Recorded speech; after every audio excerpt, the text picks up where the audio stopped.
السلام علیکم ورحمۃ اللہ وبرکاتہ نحمدہ ونصلی علی رسولہ الکریم اما بعد الحمد للہ نحمدہ ونستعینہ ونستغفرہ ونؤمن بہ ونتوکل علیہ ونعوذ باللہ من شرور انفسنا ومن سیئات اعمالنا ونعوذ باللہ من شرور انفسنا ومن سیئات اعمالنا من يهده الله فلا مضل له ومن يضلله فلا هادي له ونشهد ان لا اله الا الله وحده لا شريك له ونشهد أن سيدنا ومولانا محمدا عبده ورسوله صلى الله عليه وعلى آله وأصحابه وبارك وسلم تسليما كثيرا كثيرا أما بعد فأعوذ بالله من الشيطان الرجيم بسم الله الرحمن الرحيم فاعلم أنه لا إله إلا الله واستغفر لذنبك وللمؤمنين والمؤمنات والله يعلم متقلبكم ومثواكم صدق اللہ العظیم۔ قابل احترام بھائیو، دوستو، بزرگو، ایک دعا رسول اللہ صلی اللہ علیہ وسلم صبح شام مانگا کرتے تھے۔ میں نے میری کتاب مومن کے ہتھیار میں وہ دعا لکھ دی ہے حوالوں کے ساتھ۔ اہتمام تھا حضور صلی اللہ علیہ وسلم کا۔ اللہم انی اسألک من فجاءۃ الخیر واعوذ بک من فجاءۃ الشر۔ اے اللہ، اچانک کا خیر مجھے عطا فرما اور اچانک کا شر اور برائی سے میری حفاظت فرما۔ یہ اہتمام تھا حضور صلی اللہ علیہ وسلم کا، صحابہ کا، سب کا، کہ اللہ اچانک کا خیر دے۔ اچانک کے خیر میں آدمی کو خوشی ہوتی ہے۔ اچانک اچھی بیوی مل گئی، اچانک اچھا شوہر مل گیا، اچانک اچھا پارٹنر مل گیا، اچانک اچھا کاروبار مل گیا، اچانک کوئی اچھی بات کان پہ پڑ گئی، تو آدمی اس دعا کا اہتمام کرے، کیونکہ نبی نے اہتمام کیا ہے۔ حوالے وہاں دیکھ لینا، میری کتاب مومن کا ہتھیار کا نام تو سنا ہوگا آپ لوگوں نے، آپ کے پاس بھی ہوگی، سب جگہ اللہ نے پہنچائی ہے اسے اپنے فضل و کرم سے۔ تو اچانک کے خیر جو ہوتی ہے وہ اللہ کی طرف سے ہوتی ہے۔ وہ چیز اچانک مل جائے، سوچا نہیں تھا، وہم و گمان میں نہیں تھا کہ میرے ساتھ ایسا ہوگا۔ لوگ مجھے کہتے ہیں کہ مولوی صاحب ماشاءاللہ آپ کا ترجمہ آ گیا، کتابیں آ گئیں، واٹس ایپ کا سبق آ گیا ہے، کہ میں نے کہا بھائی دیکھو، یہ اچانک کا خیر ہے اللہ کی طرف سے میرے لیے۔ میں نے اتنی محنت نہیں کی ہے، میری محنت سے زیادہ اللہ نے مجھے دے دیا۔ ایک آدمی محنت کرتا ہے نا، محنت کر کے ایک منزل تک پہنچتا ہے۔ میں نے اتنی محنت نہیں کی ہے، مجھے اللہ نے ایسے اسباب بنائے کہ میرا ترجمہ ہوتا گیا، تفسیر ہوتی گئی، اور میں بولتا گیا، کرتا گیا، تو میری محنت سے زیادہ اللہ نے دیا۔ یہ میرے لیے اچانک کا خیر ہے۔ اور جس کے دل میں خیر ہوتی ہے تو اللہ اسے خیر دیتا ہے۔ یہ اللہ کا قانون ہے، یہ اللہ کا قانون ہمیشہ کے لیے ہے۔ اِن یعلم اللہ فی قلوبکم خیرا یؤتکم خیرا۔ حضرت خدیجہ رضی اللہ تعالیٰ عنہ تھی، خوبصورت تھی، مالدار بھی تھی، پورے مکہ والوں کے رشتے آتے تھے، ہر مکہ کا رئیس شادی کرنا چاہتا تھا ان کی خوبصورتی کی وجہ سے، خوبصورتی کی وجہ سے، اور اخلاق ان کے بہت اونچے تھے، خاندانی عورت تھی۔ لیکن وہ ایک دعا مانگتی تھی کہ اے اللہ، میری حاجت کو تو جانتا ہے، مجھے بہت اچھا شوہر دینا۔ ابھی اسلام نہیں آیا تھا، لیکن معاملہ تو اللہ کے ساتھ ہوتا ہے نا۔ یہ چیزیں قلب سلیم والے کو ملتی ہے، قلب سقیم والے کو نہیں ملتی۔ دل اللہ نے دو قسم کے بنائے ہیں، دھیان سے سننا، یہ مضمون تھوڑا گہرا ہے لیکن آپ سمجھ جاؤ گے اور زندگی بھر کے لیے آپ کے لیے مفید رہے گی یہ بات انشاءاللہ۔ دل دو قسم کے، ایک قلب سلیم۔ قلب سلیم کا مطلب یہ ہے جس کے دل کے اندر کوئی حسد نہ ہو، کوئی بغض نہیں، کوئی کینہ نہیں، کوئی برائی نہیں کسی کے بارے میں، بے داغ دل، صاف ستھرا، تو اس کی اللہ تعالیٰ ہر عبادت قبول کرے گا، دعا بھی قبول کرے گا، وعدہ ہے۔ اس لیے قرآن شریف میں الا من اتى اللہ بقلب سلیم، قلب سلیم، قلب سلیم۔ حضور بھی دعا مانگتے تھے اللہم انی اسألک قلبا سلیما، یہ دعاؤں میں آتا ہے، حالانکہ وہ تو پاک صاف تھا ان کا دل۔ تو قلب سلیم والے کو یہ چیزیں ملتی ہیں، اچانک کی خیریں ملتی ہیں، تو بہت اللہ بڑا کام لیتا ہے ان سے۔ ابراہیم علیہ السلام کا قلب سلیم ٹاپ پر تھا، تو اللہ نے کہا وَإِنَّ مِن شِيعَتِهِ لِإِبْرَاهِيمَ إِذْ جَاءَ رَبَّهُ بِقَلْبٍ سَلِيمٍ۔ تو ان کو کتنا درجہ ملا کہ ان کے کھاتے میں حضور صلی اللہ علیہ وسلم بھی آ گئے، ان کے کھاتے میں اسماعیل بھی آ گئے، ان کے کھاتے کے اندر مکہ بھی آ گیا، ان کے حساب میں بیت المقدس بھی آ گیا، ہاجرہ بھی آ گئی، سارہ بھی آ گیا، اسحاق بھی آ گئے، اور سارے بنی اسرائیل کے جتنے بڑے بڑے انبیاء ہیں سب ان کے حساب میں آ گئے۔ قلب سلیم۔ اور ایک ہوتا ہے قلب سقیم۔ قلب سقیم یعنی بیمار دل، یہ ڈاکٹروں والا بیمار دل نہیں۔ قلب سقیم کا مطلب یہ ہے جس کے دل کے اندر رذائل ہوں، کینہ ہے، حسد ہے، بدگمانی ہے، کپٹ ہے، کسی کے بارے میں برائی ہے، یہ قلب سقیم۔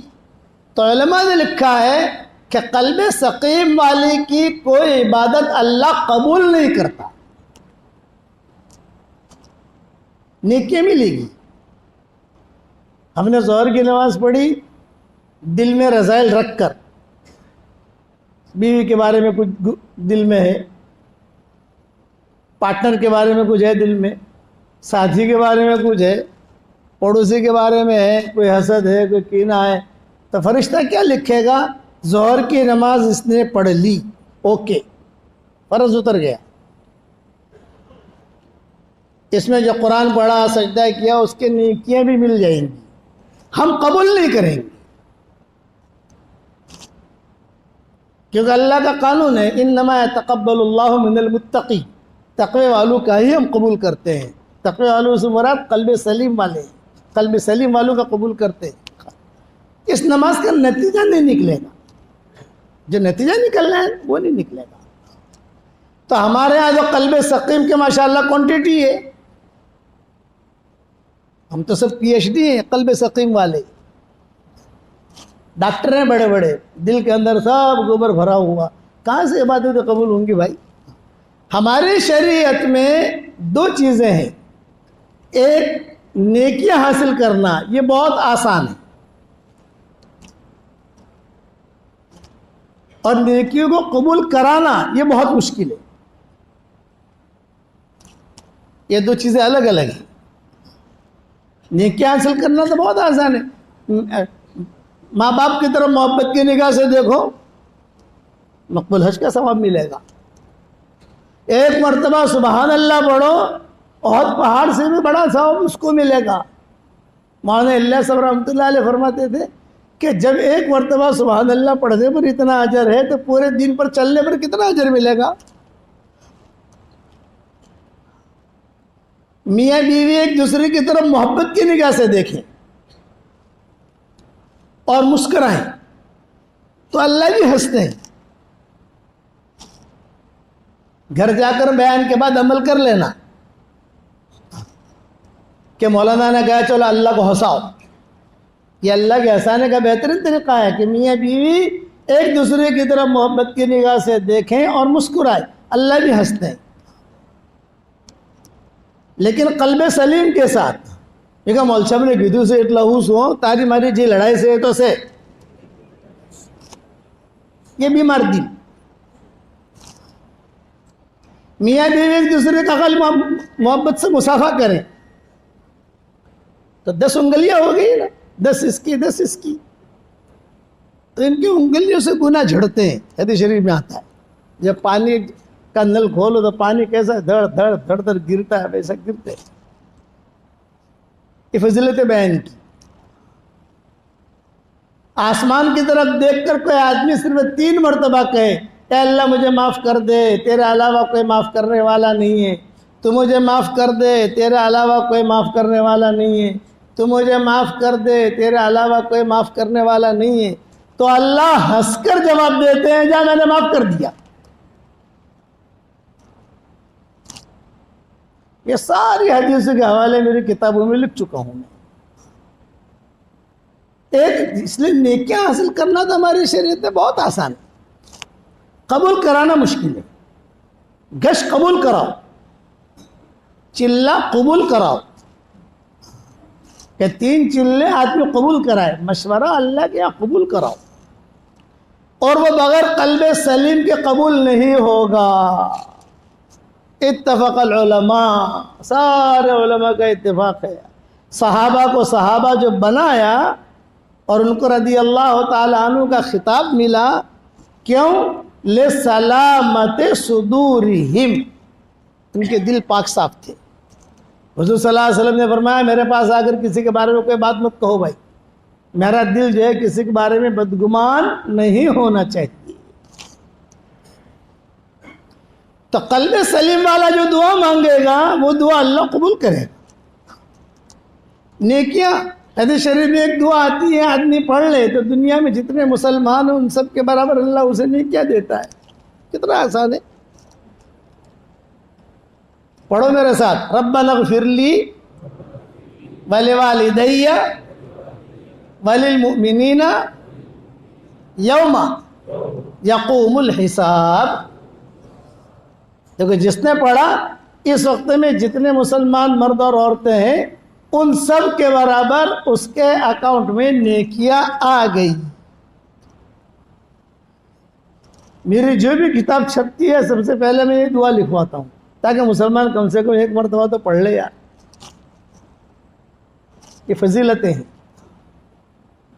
قبول، یہ کہ پاک صاف چیز کو ہم قبول کرتے ہیں، پاک صاف سجدہ، پاک صاف گشت، پاک صاف مشورہ، پاک صاف جوڑ، پاک صاف قرآن شریف کی تلاوت، پاک صاف جو ہوگا ہم اسے اپنے دربار میں قبول کریں گے۔ جب قبول کریں گے تو پھر اس آدمی کو اللہ چمکاتا ہے۔ اس لیے اللہ تعالیٰ سے روزانہ ایک دعا مانگو، اے اللہ تو مجھے قلب سلیم عطا فرما۔ یہ دعا مانگنے کی ہے۔ سلف صالحین یہ سب مانگتے تھے کہ اللہ قلب سلیم عطا فرما۔ ہاں چوک ہو گئی، یہ فرمایا جلدی سے نیکی کرو، جلدی سے نیکی کرو۔ گناہ ہو جاتا ہے آدمی سے۔ ایک آدمی آیا حضور صلی اللہ علیہ وسلم کے پاس، فرمایا میں فلاں باغ میں داخل ہوا۔ حائط کا جملہ حدیث میں آتا ہے۔ حائط کا مطلب یہ کہ سب چیز جگہ سے بند تھا وہ باغ، اور خوبصورت لڑکی میں نے دیکھی تو میں نے اس کے ساتھ سب کچھ کر لیا جو شوہر اپنی بیوی کے ساتھ کرتا ہے، صرف جمع نہیں کیا، میں کیا کروں؟ یہ حضور سے پوچھا آ کر۔ میں نے اس کے ساتھ سب کچھ کر لیا جو شوہر اپنی بیوی کے ساتھ کرتا ہے، صرف میں نے جمع نہیں کیا، تنہا تھی، میں بھی تنہا تھا، میں کیا کروں؟ تو حضور نے ایک جملہ کہا، حل صلیت معنا، حل صلیت معنا، تم نے ہمارے ساتھ نماز پڑھی؟ ہاں نماز پڑھی میں نے۔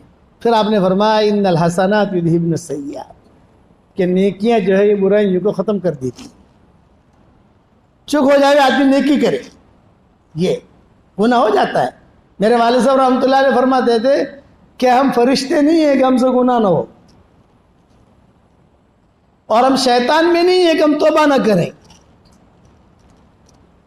چک ہو گئی، آدمی کو درود شریف پڑھ لے وے، قرآن پڑھ لے وے، 2 رکعت نماز پڑھ لے وے، تھوڑا صدقہ دے دے وے، تھوڑا یہ کرے وہ کرے، یعنی کچھ نہ کچھ نیک کام کرے، تو وہ بہت آسان مثال دیتا ہوں میں کہ بھی گناہ جو ہے اس کی مثال جراثیم کی ہے اور نیکیوں کی مثال اینٹی بائیوٹک کی. اینٹی بائیوٹک کی قسمیں ہوتی ہیں. بعض اینٹی بائیوٹک ہلکے پاور کی ہوتی ہے, بعض اینٹی بائیوٹک جو ہے ہائی لیول کی ہوتی ہے. بہت ہاں الگ الگ قسمیں ہوتی ہیں کہ کیسا مرض ہے اس کا. مینا میں بیمار ہوا, سخت بخار, سخت سردی, تو میں نے عربوں سے کہا بھائی میری طبیعت خراب ہے, حج کرنا ہے, کل عرفات ہے, کسی ساتھی کو کوئی ڈاکٹر ہو ہمارے قافلے میں تو اسے لے آؤ میرے پاس. انہوں نے کہا ڈاکٹر شریف ہیں. ڈاکٹر شریف یہ بادشاہ کا ڈاکٹر, بڑا ڈاکٹر, وہ ہمارے ساتھ ہمارے قافلے میں حج میں تھے. وہ ڈاکٹر شریف ہیں اور وہ آپ سے ملنے کا بھی کہہ رہے تھے, پھر شیخ یونس سے ملنا ہے. میں نے کہا بہت اچھا بھائی, بلا لو ان کو, مجھے دیکھ بھی لیں گے اور ملاقات بھی ہو جائے گی. خیر ہمارے خیمے میں ڈاکٹر شریف آئے, ہم نے ان کا اکرام کیا. ماشاء اللہ دکتور کیف الحال, مصری ہے یہ, اور وہ بہت اچھا بیٹھے. کیا ہوا مجھے پوچھا. میں نے کہا دیکھو بھی کیا ہوا, آپ مجھے چیک کرو. وہ اپنی چھوٹی موٹی مشینیں جو ہوتی ہیں وہ لے کر آئے, سب کچھ چیک کیا. اس نے کہا انشاءاللہ لا باس. ان لوگوں کی عادت ہے یہ سنت پر چلتے ہیں.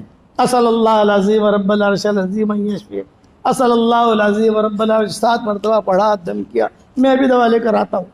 تھوڑی دیر میں آئے اور ایک گولی لے کر آئے. کتنی گولی بھائی؟ ایک. لا بے زمزم لا, ابراہیم لاہیانی, ہمارا ابراہیم لاہیانی جب زمزم لایا اور ایک گولی مجھے کھلا دی. میں نے کہا ڈاکٹر صاحب بس آدھا یکفی نہیں؟ کہا انشاءاللہ سنہ کاملہ یکفی, 1 سال تک یہ بیماری نہیں آئے گی انشاءاللہ کے بعد. ایک گولی. انہوں نے کہا ایک گولی. ارے بھائی ہندوستان میں تو 15 گولیاں دیتے ہیں. ہمارے یہاں ہندوستان میں تو 15 گولیاں دیتے ہیں. صبح یہ کھانا, دوپہر کو یہ کھانا. بولے وہ دیتے ہوں گے, ہم بادشاہ کو یہ گولی دیتے ہیں بس. یہ جو ہے ہائی لیول کی ہے, گردے بھی خراب نہیں کرے گی, کچھ بھی نہیں, اور وہ بیماری کو ختم کر دے گی. گناہ کی مثال جراثیم کی ہے اور نیکی کی مثال اینٹی بائیوٹک کی ہے. تو آدمی نیکیاں کرے. اور سب سے بڑی اینٹی بائیوٹک کون سی بتاؤ بھائی؟ ارے بتاؤ تو صحیح ممنو, بتاؤں. سورہ اخلاص آدمی بہت پڑھے. سورہ اخلاص, قل واللہ احد اللہ الصمد لم یلد ولم یولد ولم یکن لہ کفوا احد. 10 مرتبہ سورہ اخلاص پڑھنے پر جنت میں ایک محل تیار ہو جاتا ہے, اور 3 مرتبہ سورہ اخلاص پڑھنے پر ایک قرآن کا ثواب ملتا ہے. 10 مرتبہ پڑھو تو 3 قرآن کا ثواب بھی ملا اور ایک محل بھی تیار ہوا. آج کل میں ہمارے جہاں پر بھی ہمارے پروگرام ہوتے ہیں, میں لوگوں میں کہتا ہوں پہلے میں 100 مرتبہ پڑھواتا تھا لوگوں سے, یہ 100 مرتبہ پڑھو. ہر فرض نماز کے بعد 20 مرتبہ پڑھو تو 100 مرتبہ ہو جاتا ہے. لیکن اب جو ہے فلیٹوں کے ریٹ بڑھ گئے, زمینوں کے بھاؤ بڑھ گئے, تو ہمارے وظیفے کا بھی بھاؤ بڑھ گیا. اب 313 کر لیا ہم نے, اور پڑھنے والے پڑھتے ہیں الحمدللہ. 313 مرتبہ آدمی روزانہ سورہ اخلاص پڑھے گا 24 گھنٹے میں, تو 31 بنگلے تیار ہو جائیں گے. میں کہتا ہوں بھائی بمبئی میں جوگیشوری میں تو بہت پراپرٹی بنا لی, گاؤں میں پراپرٹی بنا لی, سب جگہ بنا لیے نا, بڑے بڑے پلاٹ رکھ لیے, بڑے بڑے کاروبار کر لیے. اب میں کہتا ہوں جنت میں بھی پراپرٹی بنائیے, اور جنت میں پراپرٹی بنانے کا یہ بہت اونچا نسخہ ہے. اس کی فضیلت حدیث شریف میں بہت آتی ہے سورہ اخلاص کی. بھائی آیت الکرسی کو تو اعظم آیا کہا, اکبر آیا نہیں کہا, بڑی آیت ہے یہ نہیں کہا, عظمت والی آیت. بڑی آیت تو جو ہے قرآن میں دوسری ہے, یا ایھا الذین آمنوا اذا تداینتم بدین الی اجل مسمى فاکتبوہ. یہ لمبی آیت ہے قرآن شریف کے اندر. لیکن سورہ اخلاص میں نے پہلے بیان کرتا تھا نا مسجد میں, تو ایک ڈاکٹر نہیں ہے احمد آباد کی, وہ شکاگو میں رہتے ہیں وہ لوگ. ان لوگ بیان سنتے ہیں, یوٹیوب پر بھی سنتے ہیں, واٹس ایپ پر بھی سنتے ہیں. تو اس کا مجھے فون آیا کہ مولوی صاحب میں نے 5 لاکھ مرتبہ پڑھا الحمدللہ اور آپ کو ہدیہ کر دیا. میں نے کہا بہت خوشی ہوئی بھائی. پھر اس کا فون آیا کچھ سالوں کے بعد کہ مولانا میرا 10 لاکھ مرتبہ ہو گیا الحمدللہ. لیکن مولانا صاحب ایک کوشچن છે, ایک سوال છે. میں نے کہا کرو ڈاکٹر صاحب. میں نے کہا બહુ બધા બંગલા થઈ ગયા જન્નતમાં અલ્હમ્દુલિલ્લાહ, ત્યાં કે ભાડું આવશે કે નહીં આવે, کرایہ آئے گا کہ نہیں آئے گا. میں نے کہا ڈاکٹر صاحب کرایہ تو نہیں آئے گا, وہاں کرایے کی بات نہیں ہے. તો આટલા બધા બંગલા શું કરશું આપણે. મેં કીધું જ્યારે આપણે જન્નતમાં જશું ને ત્યાં બેસીને ઇન્શાલ્લાહ મશવરો કરી લેશું આપણે, અહીંયા મત પૂછો, ملے گا ضرور. میرے والد صاحب رحمۃ اللہ علیہ فرماتے تھے بیٹا جنت کے اندر پراپرٹی بناؤ, بنگلہ بناؤ. وہ اللہ جو جنت میں بنگلے دے سکتا ہے وہ اللہ بمبئی میں بھی اتار سکتا ہے, وہ اللہ گٹھامن میں بھی اتار سکتا ہے, وہ اللہ مکہ مدینہ میں بھی دے سکتا ہے. جب جنت میں دے سکتا ہے تو یہاں نہیں دے سکتا. جنت کا اللہ الگ ہے, جوگیشوری کا اللہ الگ ہے, ایسا تو نہیں ہے کہ بھی جنت کا جو اللہ ہے وہ الگ ہے, ہندوستان کا اللہ جو ہے وہ الگ ہے, ایسا تو ہے نہیں. تو پڑھو گے انشاءاللہ. ہاں یہ جو ہے یہ اچانک کا خیر آپ کو مل رہا ہے کہ 313 یہ بدرین کی تعداد ہے. 313 کی تعداد یہ بدرین کی تعداد ہے. اور جو ہے بدرین کی تعداد میں بھی اللہ نے کرنٹ رکھا ہے کہ اللہ کی طرف سے. پھر 314 ہو جاوے, 315 ہو جاوے, 320 ہو جاوے, 1000 ہو جاوے, وہ آپ کا اختیار. بنے گا ضرور, ملے گا ضرور, یقین ہے اللہ کے نبی کی بات پر.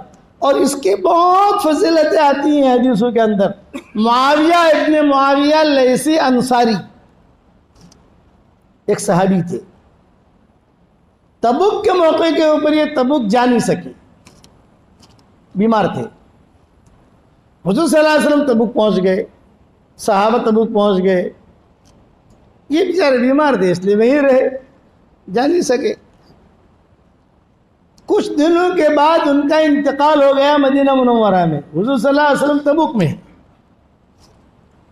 حضرت جبریل آئے بھاگے بھاگے حضور کے پاس.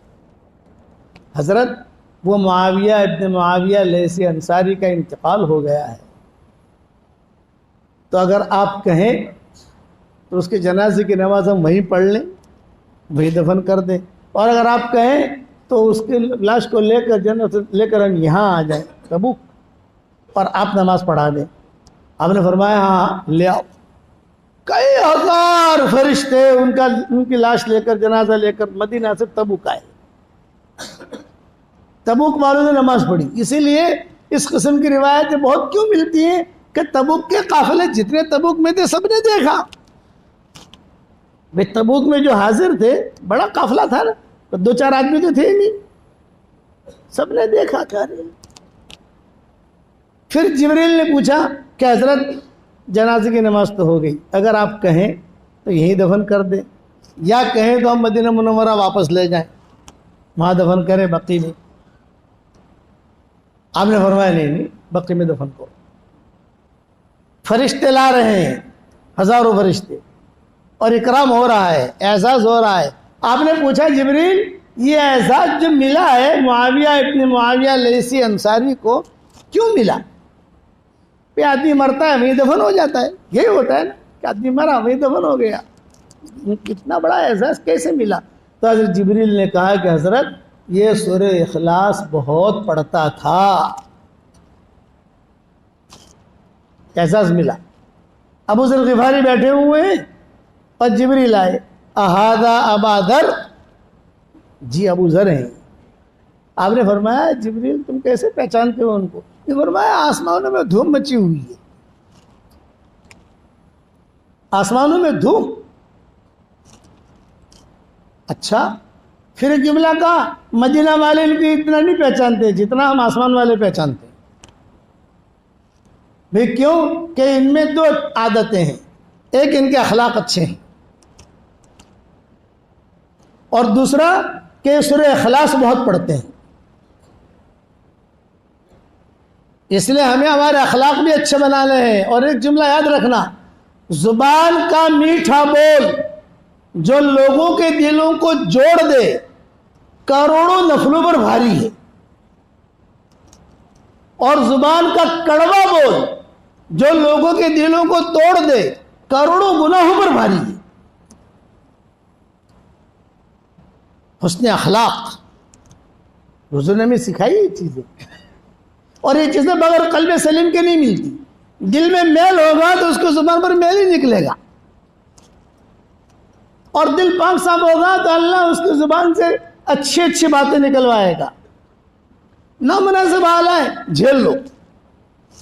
اذا وجہت الى عبد من عبیدی مصیبتا فی بدنہ او فی جسدہ او فی آلہ او فی مالہ فاستقبلها بصبر جمیل استحییت یوم القیامہ ان انصب له میزانا او انشر له دیوانا او کما قال علیہ السلام۔ میں میرے بندوں میں سے کسی بندے کی طرف کوئی نامناسب حال بھیجتا ہوں اور وہ اس کا صبر جمیل سے استقبال کر لیتا، پی جاؤ، کوئی حال آوے پی جاؤ۔ حالات آتے ہیں، والصابرین فی الباساء والضراء، آدمی جھیل لے، بد اخلاقی نہ کرے۔ بد اخلاقی یہ نفاق کی نشانی ہے، اور اچھے اخلاق یہ اسلام کی نشانی ہے۔ تو آپ نے فرمایا میں کوئی نامناسب حال بھیجتا ہوں، اس نے جو ہے صبر کر لیا، حشر کے میدان میں مجھے حیا اور شرم آئے گی کہ میں اس کے لیے کوئی حساب کتاب کا دفتر کھولوں، یعنی بغیر حساب کتاب کی جنت میں داخل کر دوں گا۔ انما یوفی الصابرون اجرہم بغیر حساب۔ اس لیے میرے آج کا سبق آپ کا یہ ہے، زبان کا میٹھا بول جو لوگوں کے دلوں کو جوڑ دے یہ کروڑوں نفلوں پر بھاری ہے۔ زبان کا کڑوا بول جو لوگوں کے دلوں کو توڑ دے یہ کروڑوں گناہوں پر بھاری ہے۔ زبان کا میٹھا بول یہ جو ہے نا، دنیا میں جتنے شہد ہیں ان میں اتنی مٹھاس نہیں ہے جتنے زبان کے میٹھے بول میں، اور زبان کے کڑوے بول میں اتنے کڑواہٹ نہیں۔ جتنے سمندر اللہ نے بنائے ہیں دنیا کے اندر، صرف ایک سمندر ہے جو 7ویں آسمان کے اوپر ہے، وہ کڑوا نہیں ہے۔ دنیا کے جتنے سمندر ہیں سارے کڑوے، ایک سمندر اللہ نے بنایا 7 آسمانوں کے اوپر، ایک آسمان، دوسرا آسمان، تیسرا آسمان، چوتھا، 5واں، 7ویں آسمان کے اوپر بہت لمبا چوڑا سمندر اللہ نے بنایا ہے، صحیح حدیثوں میں آتا ہے۔ اس کے اوپر اللہ کا عرش ہے، اس کے اوپر اللہ کی کرسی ہے۔ وہ سمندر بہت لمبا چوڑا، اسے اللہ نے کڑوا نہیں بنایا، وہ میٹھا۔ لیکن دنیا کے جتنے سمندر ہیں ان میں کڑواہٹ اللہ نے رکھی ہے، تو ان سمندروں میں اتنی کڑواہٹ نہیں ہے جتنے زبان کے کڑوے بول میں۔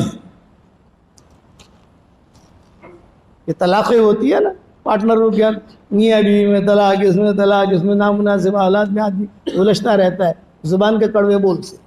اس لیے قلب سلیم پیدا کرو، اللہ تعالیٰ سے چپ کر۔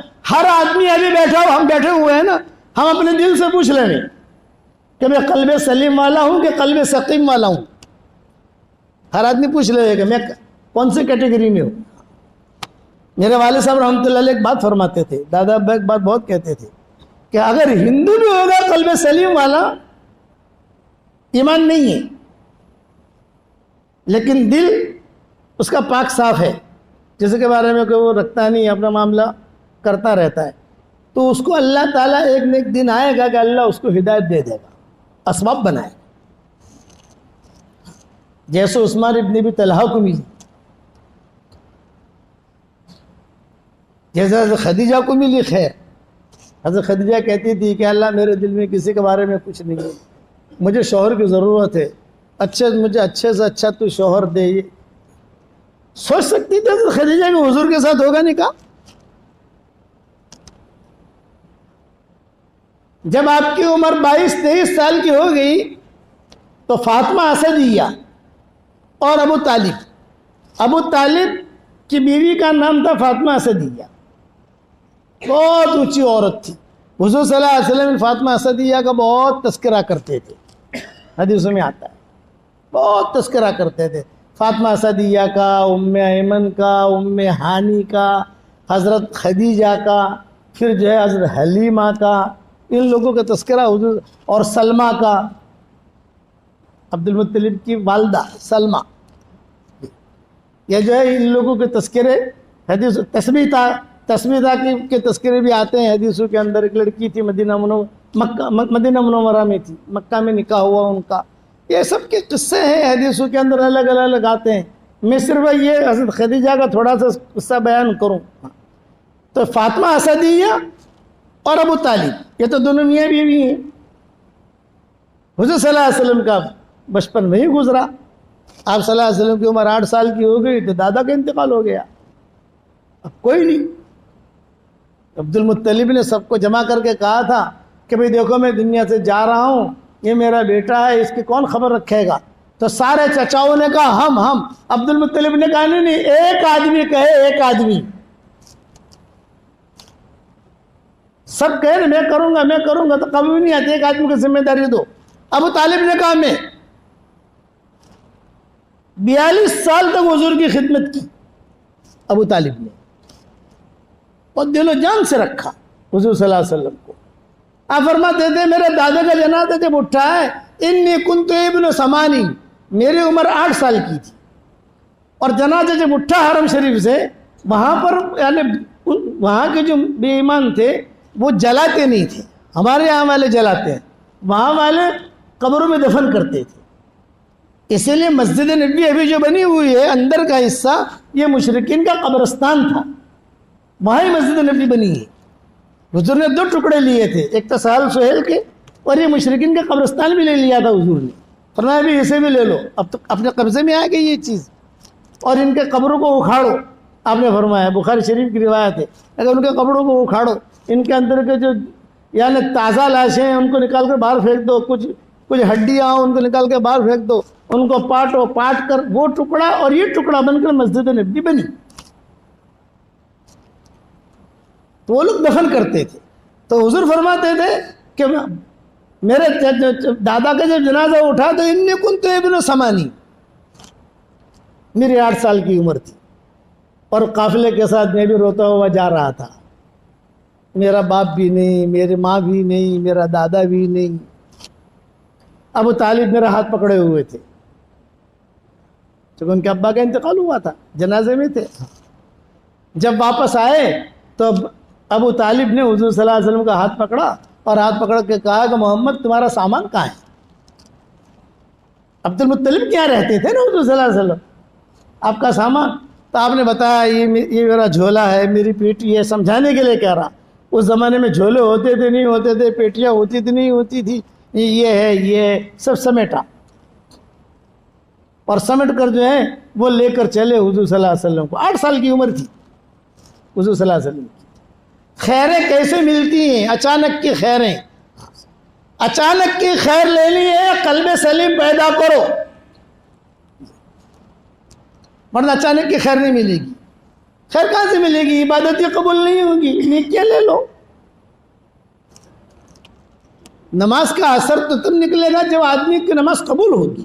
یہ نماز کو نہ سے روکے گی. تو فرماتے تھے کہ ہم نے ہمارا سامان لے لیا. ابو طالب نے اٹھایا، چلے. اب کہاں جا رہے ہیں؟ ابو طالب کے گھر جا رہے ہیں. آپ کو اچانک یاد آیا، ارے چچا میرے کپڑے سوکھ رہے ہیں. بھاگے حضور جا کر 8 سال کے جو بچہ ہوتا ہے وہ تو تھوڑا دوڑنا کرنا شروع کر دیتا ہے. کپڑا لے کر آیا اور وہاں گئے تو فاطمہ اسدیہ تھی، ابو طالب کی بیوی.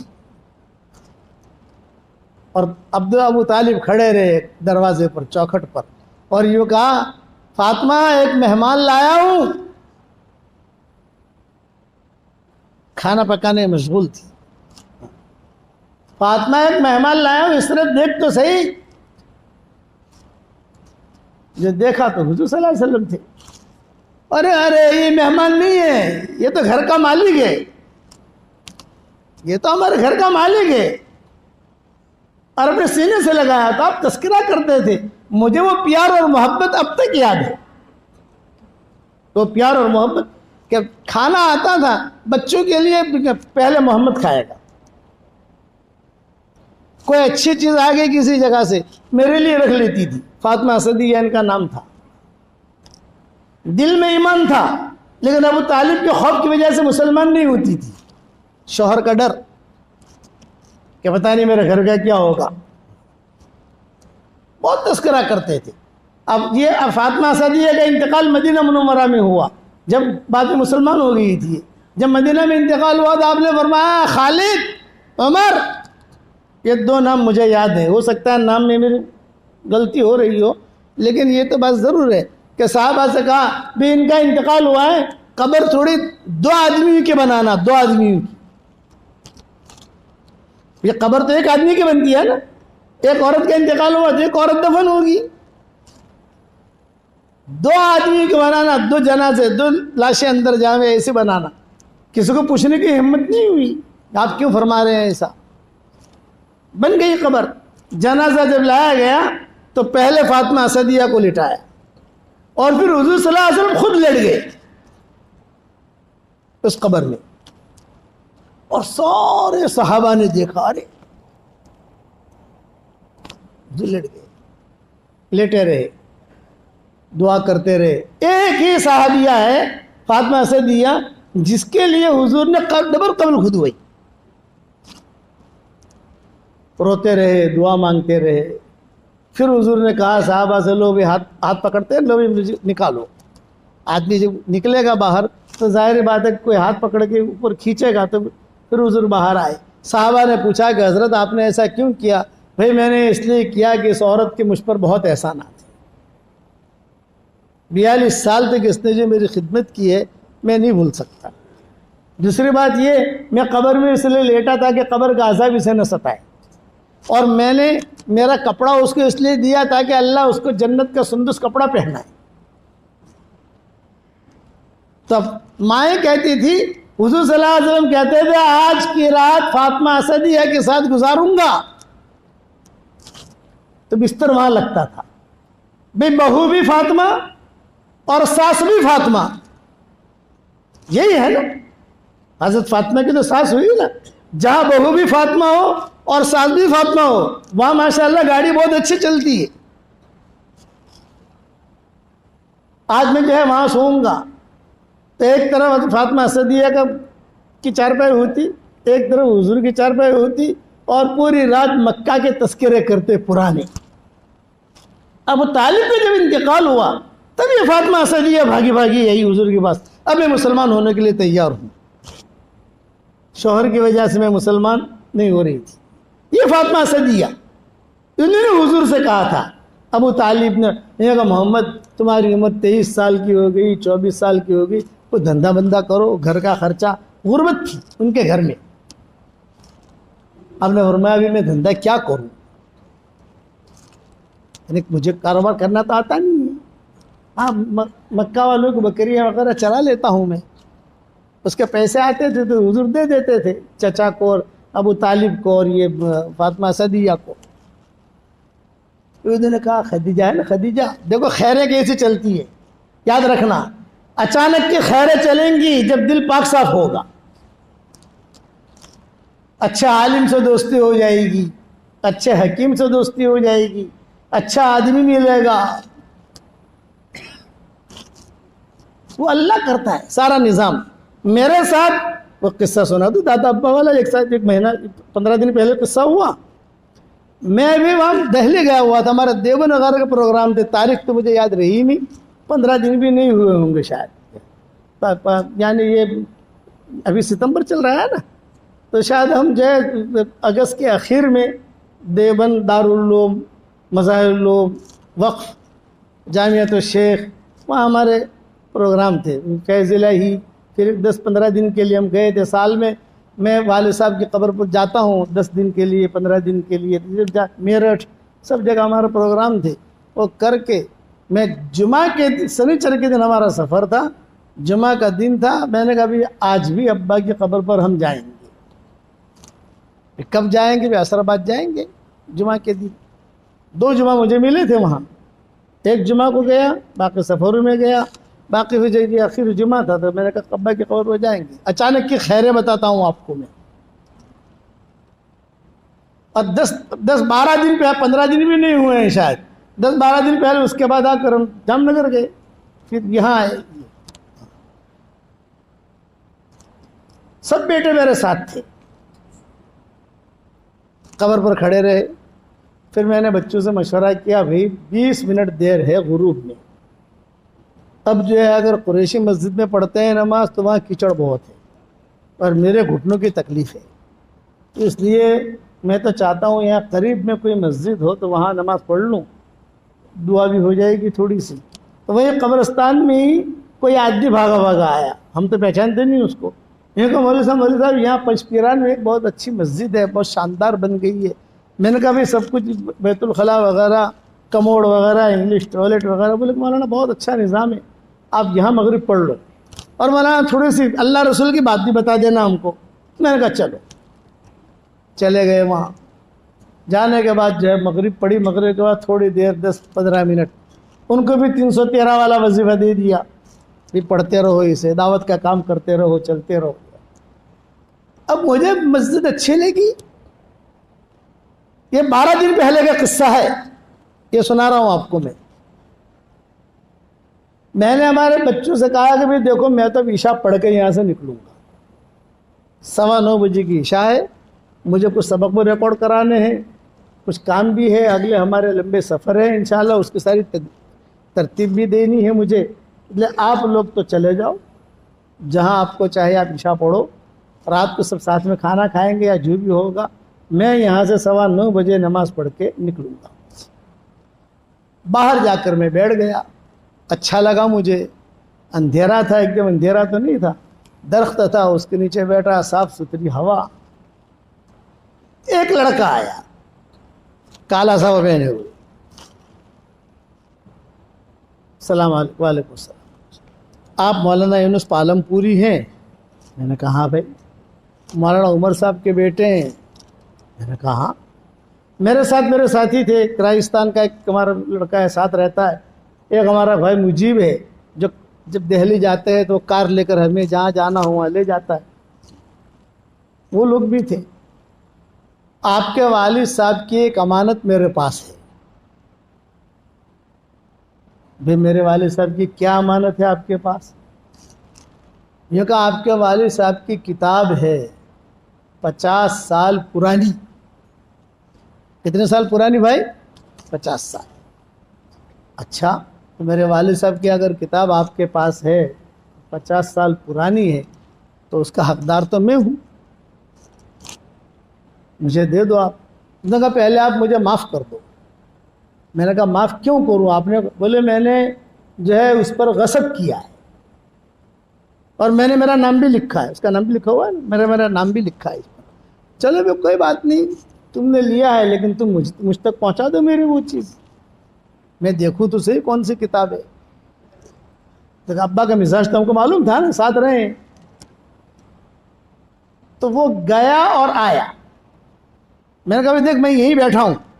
اس نے مجھے پہلے پوچھا کہاں پہنچا ہوں، ایڈریس. میں نے کہا کوئی ایڈریس نہیں بھائی، میں یہاں بیٹھا ہوں، یہاں سے ہٹوں گا نہیں جب تک تو میرے والد کی کتاب لائے گا نہیں. میں یہ بیٹھا، میں یہاں سے ہٹنے کا نہیں. اور جو ہمارے ساتھی تھے، پانی وہاں کا بہت ماشاءاللہ اچھا تھا. میں نے کہا خوب پانی پلاؤ مجھ کو یہاں کا، بیٹھے رہو یہاں، وہ آئے گا. پھر دلی والوں کو پتا چلا، وہ ملنے کے لیے آئے تھے، کل سفر ہے، مولانا سے ملنا ہے، فرقان وغیرہ سب جو ہے. میں نے کہا یہیں بیٹھا ہوں پنچپیران میں، آپ لوگ آ جاؤ، قبرستان کی مسجد ہے بڑی.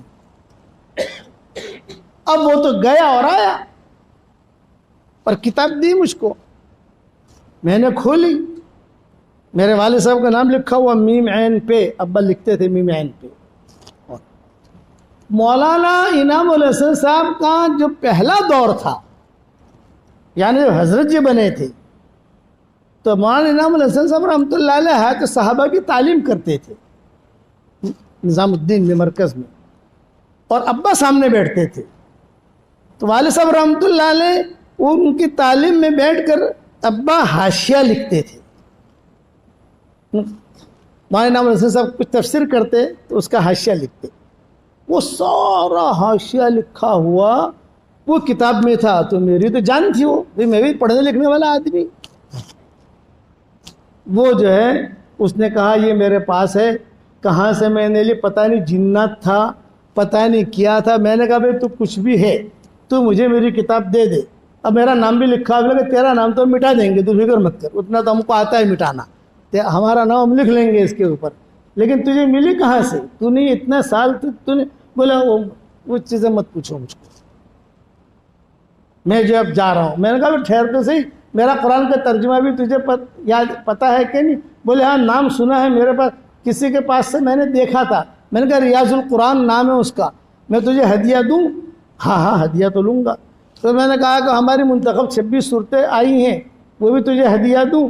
کہا ہاں وہ بھی لوں گا. پھر ہماری تسبیح ہوتی ہے، میں میری جیب میں تسبیح رکھتا ہوں، جاندار شاندار مالدار دیندار، یہ میری تسبیح. میں نے کہا یہ تسبیح بھی ہدیہ دوں؟ بولے ہاں ہاں یہ تو دو مجھ کو. میں نے کہا لے تسبیح تو ابھی دے دیتا ہوں، اور میرا ریاض القرآن جو ہے وہ چلا جا ایلاف کے اندر، وہاں میرا بیٹا بیٹھا ہے، اس کو تو جا کر اس سے جا کر میرا نام لے، میں فون کر دیتا ہوں، تجھے ہدیہ دے دے گا. پڑھتے رہنا اس کو، اور 26 صورتیں جو ہیں وہ بھی پڑھتے رہنا. مومن کا ہتھیار وغیرہ سب اس میں تسبیح دی. وہ گیا. پھر میں نے میرے بیٹے کو فون کیا، بھئی پتہ نہیں کوئی ہے کالے امامہ پہن کر آ رہا ہے، جلدی سے دے کر روانہ کرنا، زیادہ بٹھانا مت اس کو. وہ کتاب میرے پاس آئی 50 سال پرانی، اور اب میں نے محفوظ کر لی میرے پاس. میرا تو خزانہ ہے اس کے اندر، میرا ابا کا لکھا ہوا ہے سب. میں تو پڑھنے لکھنے والا آدمی. میں نے مفتی صاحب کو بھی دی. میں نے کہا دیکھو بھائی، انہوں نے بھی کہا کہ ابا عجیب عجیب باتیں دادا لکھ کر گئے ہیں اس کے اندر. اس کو کہتے ہیں اچانک کا خیر. حالانکہ میں کبھی وہاں نماز نہیں پڑھتا. دادا ابا کی قبر پر جاتا ہوں، کار ہوتی ہے، کار میں بیٹھ کر اپنے گھر آ گئے. وہ دن ایسا، وہ آدمی کبھی وہاں نماز نہیں پڑھتا. اوپر یہ سارا نظام اوپر کا، یہ 12 دن پہلے کا قصہ ہے. میں نے ابھی اس کو ریکارڈ بھی نہیں کرایا، لیکن کتاب میں نے محفوظ رکھی. آپ جب آؤ گے تو دکھا دوں گا، بہت حفاظت کے ساتھ رکھی. یہی حال ہوا حضرت خدیجہ کے ساتھ کہ حضور صلی اللہ علیہ وسلم کو بھیجا ابو طالب نے، فاطمہ صدیقہ نے، بھیج جاؤ. حضور صلی اللہ علیہ وسلم کھڑے ہو گئے. حضرت خدیجہ نے کہا کون ہے لڑکا؟ محمد ابن عبداللہ. ارے ہاں ہاں، مکہ میں ایک نوجوان ہے. بلایا اس کو، بلا کر حضور کو بٹھایا، اور بٹھا کر کہا کیوں آئے ہو؟ یہ کہا بھی کچھ پیسے ویسے ملے تھے، میں بھی دھندا بندہ کروں. یہ خیر کہ ابھی اسلام نہیں آیا ہے، اسلام نہیں آیا ہے ابھی تو. اسلام آنے میں بہت دیر ہے. لیکن قلب سلیم والوں کو ابا کہتے تھے کہ کہیں نہ کہیں سے اللہ تعالیٰ خیر دے دیتا ہے. خدیجہ کی ایک سہیلی تھی، اس کا نام تھا نفیسہ. خدیجہ نے کہا نفیسہ ذرا اس کا بایو ڈاٹا نکال. عورتیں تو ماہر ہوتی ہے نا بھائی. آج کل تو عورتوں کا آپ کوئی چیز سونپ دو آپ تو واٹس ایپ پر آپ کو 10 منٹ میں جواب آ جائے گا. سوکرو آگوں سے چھوڑی آگی سے ساری چیزیں. وہ بھی نفیسہ تھی. وہ فوراً مکہ میں گھوم گھام کرا کر کان میں کہا رجل صالح، رجل صالح. اب حضور صلی اللہ علیہ وسلم کے ساتھ تعلق ہوا خدیجہ کا، مال بھی دیا، سفر بھی ہوا، شام بھی گئے. جو بڑے لمبے قصے ہیں، کتابوں میں لکھا ہے کہ جب حساب کتاب کر کے حضور آ گئے سفر سے، سارے لمبے قصے تو بیان نہیں کر سکتے. 1 گھنٹے کا مجھے ٹائم دیا ہے بیان کرنے کا کہ بھئی 1 گھنٹے میں بات پوری کرنی ہے، تو سارا لمبا قصہ کہاں سے سناؤں. لیکن یہ کہ جب حضور واپس آ گئے تو حضرت خدیجہ نے خود نے حساب لیا. تو آپ نے 4 پوٹلیاں بنائی. کتنی بھائی؟ 4. ایک خدیجہ کا نفع، ایک اپنا نفع، ایک خدیجہ کا راس المال. راس المال تو سمجھتے ہو نا بھائی، موڑی، موڑی کہتے ہیں نا، موڑی. اور ایک وہ جو غلام میسرہ ساتھ گیا تھا، جو بھی تھا، اس کا کچھ معاملہ ہو گیا تھا کسی کے ساتھ سفر میں، تو حضور نے کہا تھا تو لڑائی مت کر، تیرا پیسہ جو بھی ہے میں دے دوں گا تجھ کو. ایک اس کے پوٹل. یہ 4 پوٹلیاں تھی. ایک اپنا نفع، ایک حضرت خدیجہ کا نفع، ایک راس المال موڑی، اور ایک وہ جو ساتھ گیا تھا اس کا جو حضور نے وعدہ کیا تھا وہ. تو حضور نے کہا بھی یہ نفع تو میرا ہے، یہ آپ کا ہے، یہ آپ کا راس المال. تاجر نہیں تھے، لیکن تاجروں سے زیادہ اللہ نے عقل دی تھی. اور یہ اس کا ہے، لڑائی ہوئی تھی، میں نے وعدہ کیا تو میں دوں گا. حضرت خدیجہ دیکھتی رہی، نہ کوئی خواب دیکھا ہے، نہ کوئی بات آئی ہے سامنے، کچھ بھی نہیں، لیکن خیریں، ابا کہتے تھے قلب سلیم ہوگا تو خیر تمہیں ڈھونڈ کر آئے گی، اور قلب سقیم ہوگا، بیمار دل حرم میں رہ کر بھی محروم رہے گا۔ ابو جہل وغیرہ حرم میں رہ کر محروم رہے کہ نہیں رہے؟ حضرت خدیجہ دیکھنے لگی کہ بھی حساب کتاب دینے والے تو حساب دیتے ہیں، لیکن اتنا کلیئر حساب تو کسی نے دیا نہیں۔ حضرت خدیجہ نے کہا غلام کو جا بھی تو جا، اور نفیسہ تھی پرائیویٹ سیکرٹریہ، اس کو بھی بھیج دیا، تو بھی چلی جا۔ اب کمرے میں کون ہے؟ حضور صلی اللہ علیہ وسلم ہے اور حضرت خدیجہ ہے۔ حضرت خدیجہ نے کہا کیا حساب ہے؟ تو آپ نے فرمایا بھئی یہ آپ کا حساب ہے، یہ موڑی ہے، یہ نفع ہے، یہ میرا ہے اس کا۔ تو آپ نے فرمایا کہ خدیجہ نے کہا کہ چلو آپ کا نفع لے لو آپ۔ حضور نے لے لیا نفع۔ تھوڑی دیر کے بعد حضرت خدیجہ نے تذکرہ کیا کہ آپ جوان ہو، نکاح کا اور شادی کا اگر آپ کا ارادہ ہو، فرمایا ہاں میرا ارادہ تو ہے۔ تو کہا کہ اگر میرے ساتھ نکاح ہو جائے یہ خیر ہے۔ ابتدا خود کی، بعض روایات میں کسی کے ذریعے کہلوایا، اور بعض روایات میں کہ خود نے بات کی، میرے ساتھ اگر تمہارا نکاح ہو جائے۔ تو آپ کما رہے تھے، کمارا آدمی تھوڑا حیا شرم محسوس کرتا ہے، سرخ ہو گئے، سرخ، خاموش رہے۔ آپ نے فرمایا، تو خدیجہ نے کہا کہ ٹھیک ہے تم سوچو۔ تو حضور نے جواب دیا، اور جواب بھی کتنا عقل مندانہ دیا۔ یوں کہا، فرمایا کاروبار یہ الگ چیز ہے، رشتہ داری ایک الگ چیز ہے، اس لیے میں جب تک ابو طالب سے اور فاطمہ اسدیہ سے اس بارے میں مشورہ نہ کر لوں میں جواب نہیں دے سکتا۔ حضرت خدیجہ نے کہا کہ نہیں میاں تم سوچ لو، ان کو بھی جواب دو۔ آپ نے فرمایا ٹھیک ہے۔ حضور نے اپنی پوٹلی لی، کھڑے ہوئے، تو حضرت خدیجہ نے کہا یہ میری پوٹلی بھی ہے دیا، نفع والی۔ خوشی ہوئی، یہ نفع بھی آ گیا اپنے پاس۔ آگے بڑھے، کہا محمد یہ راس المال بھی ہدیہ، مڑی تھی نا یہ بھی ہدیہ۔ آپ کو تو بہت خوشی ہوئی، اچانک کا خیر ہے، ارے بھی میرا نفع تو ملا ہی ملا، اس نے اپنا بھی دے دیا اور اپنا بھی دے دیا اور مال بھی دے دیا۔ اور وہ جو پوٹلی تھی غلام کی وہ اس کو دے دی۔ کتابوں میں لکھا ہے آپ باہر جب نکلے وہ اتنی خوشی تھی کہ ابو طالب کا گھر کا راستہ ہی بھول گئے۔ کھڑے کھڑے کہاں یوں جانا ہے، یوں جانا ہے، یوں جانا ہے۔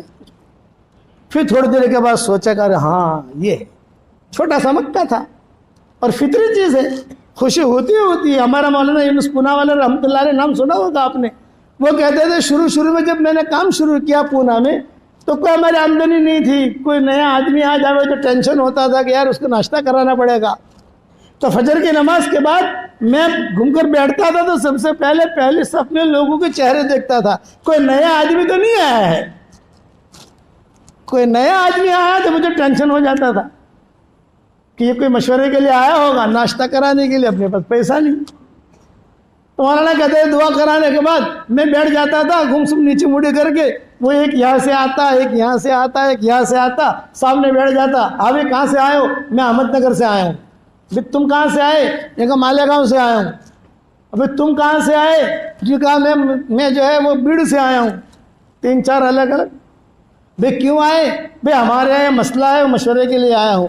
مولانا ہی بڑے تھے تو میں ان کا کہتا کہ دیکھو بھائی ناشتہ کرو گے نہیں کرو گے؟ مولانا ناشتہ تو کریں گے، رات کو دیر سے آئے تو ناشتہ تو کریں گے۔ دیکھو بھائی میرے پاس ناشتہ کرانے کے پیسے ہیں نہیں، لیکن آپ کو ایک سیٹنگ کر کے دیتا ہوں، تم ایسا کرو گے تو تمہارا ناشتہ ہو جائے گا، پھر ناشتے کے بعد اپن مشورے کے لیے بیٹھیں گے۔ بولو کیا ترتیب ہے؟ بولے بڑے میاں بیٹھے ہیں نا کونے میں، داڑھی ہل رہی ہے، قرآن پڑھ رہے ہیں، تم ان کے پاس چلے جاؤ چاروں کو چاروں، اور چاروں جا کر سلام کرو۔ جب تم سلام کرو گے تو وہ غصے میں وعلیکم السلام کہیں گے، بعد لوگ کیا وعلیکم السلام، ارے بھائی آہستہ بولو یار، وعلیکم السلام، تم گھبرانا مت۔ مولانا کہتے گھبرانا مت، تم جا کر سے وہ پوچھیں گے کیوں آئے ہو، تم اتنا کہنا ہے کہ چچا ہم نے سنا ہے کہ آپ کی دونوں بیویوں کا انتقال ہو گیا ہے، ہم چاہتے ہیں کہ ابھی آپ کا ہم نکاح کرا دیں۔ ہمارے یہاں مالیگاؤں میں ایک ماشاءاللہ خاتون ہے، خوبصورت بھی ہے، مالدار بھی ہے، اور یہ بیڑ سے بھی آئے ہیں، ان کے یہاں بھی اچھی خاتون ہے، آپ کو جو پسند ہو. چپ رہو, ابھی اشراق پڑھو, اشراق پڑھ کے باہر ہوٹل میں جاتے ہیں, ناشتہ کرتے ہیں, اور بعد میں جو اپن بات کریں گے. یہ فطری چیز ہے ناشتہ کا. اب مولانا صاحب پونا والے رحمۃ اللہ علیہ کہتے تھے کہ میں بیٹھا ہوا میں دیکھتا رہتا تھا, میں کہتا تھا اللہ تیرا شکر ہے ناشتے کا انتظام ہو گیا, کہ ناشتے کا انتظام ہو گیا. اب باہر جا کر جو ہے باتیں کر کے کبھی ملائی بھی لانا, ذرا گرم جلیبی بھی لانا, ذرا یہ بھی لانا, ان کے تو مزے ہو گئے. ہاں بتاؤ کیا ہے, شادیاں تو کرانے تو آئے نہیں تھے, یہ تو مشورے کرنے آئے تھے, بات بنی نہیں, آ گئے. ایسا کئی لوگوں کا ناشتہ کرایا. تو یہ بڑے میاں آئے مولانا یونس صاحب کے پاس, ارے مولانا یونس, ارے یونس بھائی تم جو ہے, لوگ کئی آتے ہیں شادی کی باتیں کرتے ہیں, ناشتہ کر کے چلے جاتے ہیں, کوئی کراتا ہے ہی نہیں. تو مولانا فرماتے تھے اللہ تعالیٰ نے میرے ہاتھ ٹھیک ٹھاک کر دیے, یعنی اللہ تعالیٰ نے وسعت دے دی. تو میں کہتا تھا کہ چچا میں ہی بھیجتا تھا. یہ فطری چیز ہے. یہاں حضور صلی اللہ علیہ وسلم کے پاس مال بھی آ گیا, خدیجہ نے پیغام بھی رکھا, تو ظاہر بات ہے کہ فطری چیز ہے کہ آدمی کو خوشی ہوتی ہے. آئے گھر پر, ابو طالب بیٹھے ہوئے, فاطمہ صدیہ بیٹھی ہوئی, اور بیٹا آ گیا, تجارت کر کے آیا, مال دیا, یہ کیا وہ کیا, خوش ہو گئے. پھر کہا اب میں ایک کچھ پرائیویٹ بات کرنا چاہتا ہوں. بولو. خدیجہ نے مجھے یہ کہا ہے کہ میرے ساتھ اگر تم نکاح کرو تو تمہارا کیا خیال ہے؟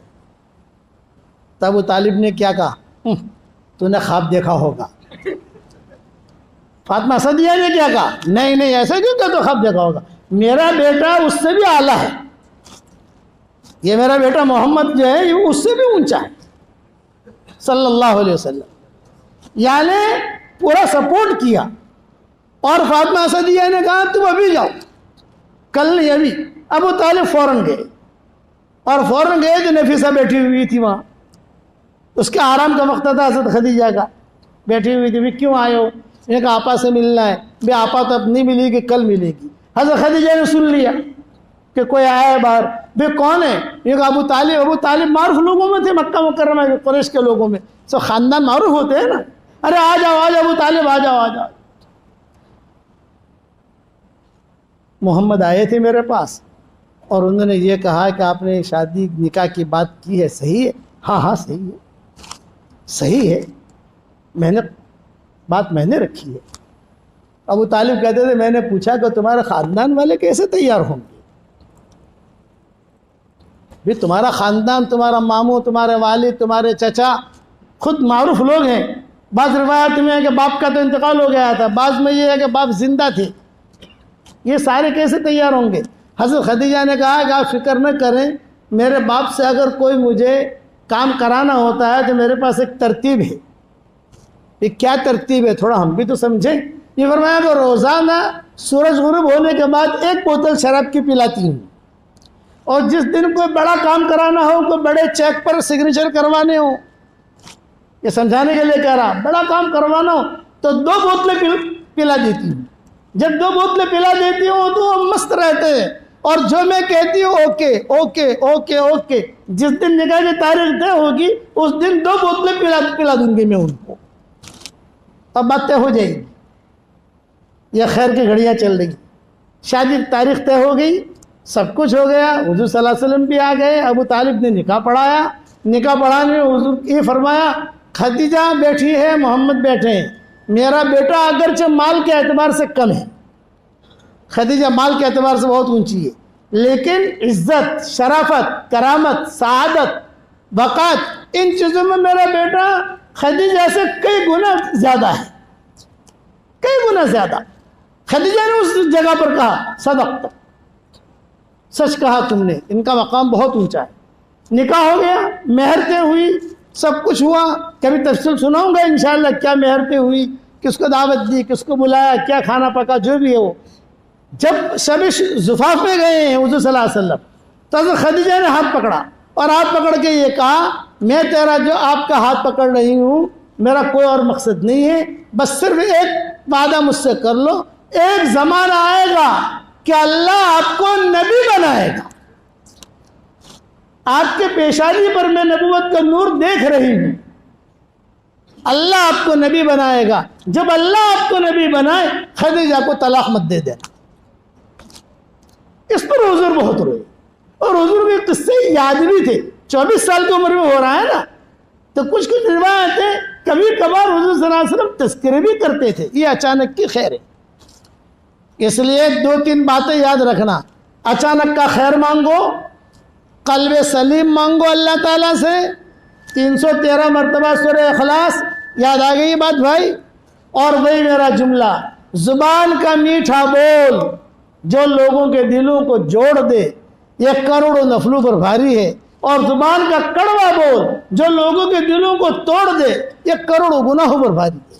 زبان کو کنٹرول میں رکھو گے انشاءاللہ بھائی. اب اس پر بہت تفصیلیں ہیں, اب بیان نہیں کر سکتا. اب اگلے ہمارے کچھ نظام ہیں. آپ حضرات سے درخواست ہے کہ جتنا مجموعہ آیا ہے یہاں وہ یہ نیت کرے کہ اللہ کے سارے احکامات کو ہم پورا کریں گے, کہو انشاءاللہ. اور دعوت کے کام کو اپنا کام بنائیں گے, کہو انشاءاللہ. ہمارے یہاں مسجد و جماعت بیٹھتی ہے. یہ تو ہمارے قسم کا سارے ساتھی پرانے یہاں رہتے ہیں ماشاءاللہ, اور یہاں سے جماعتیں نکلتے بھی ہیں. لیکن ایک درخواست ہے کہ بھی آج ہمیں ایک نقد جماعت چاہیے. کب سے 40 دن کے کب سے نکل 15 ستمبر اسی مہینے کے 15 اور 20 کے آس پاس میں ایک جماعت ہم نکالنا چاہتے ہیں ایک چلے کی. بھی میں اتنا دور سے آیا بڑھاپے میں, اپنا وقت 1 مہینہ پہلے 15-20 دن پہلے انہوں نے ٹائم لیا تھا, میں حاضر ہوا. بھئی ہماری فیس تو ملنی چاہیے, نہیں ملنی چاہیے؟ ارے ڈاکٹر کو فیس دیتے ہو نہیں دیتے؟ اچھے وکیل کو فیس دیتے ہو؟ اتنی میٹھی میٹھی باتیں میں نے بتائی, ہماری فیس تو دو بھائی. ہماری فیس یہ ہے کہ ایک جماعت ہمیں دے دو, پھر ہم دعا کریں. بتاؤ کون کون تیار ہے؟ جلدی کھڑے ہو کر نام لکھاؤ.